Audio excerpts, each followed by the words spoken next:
আপনি কি জানেন আল্লাহর নিকটে প্রিয় হওয়ার সহজ একটি উপায় কি? আসসালামু আলাইকুম রাহমাতুল্লাহ।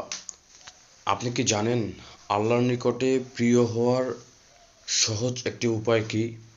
আসুন, রাসূল সাল্লাল্লাহু আলাইহি ওয়াসাল্লাম একটা হাদিসের মধ্যে বলেছেন, আল্লাহর নিকটে সবচেয়ে প্রিয় হলো সেই ব্যক্তি যার চরিত্র ভালো।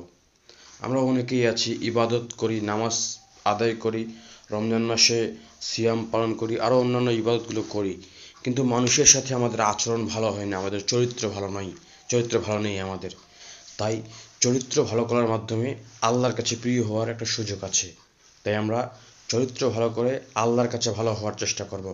মানুষের সাথে যখন কথা বলবো, মানুষের সাথে যখন কোনো বিষয় নিয়ে আলোচনা করব, তার সাথে নম্রতা ব্যবহার করব, আমাদের চরিত্র যাতে হেফাজত থাকে।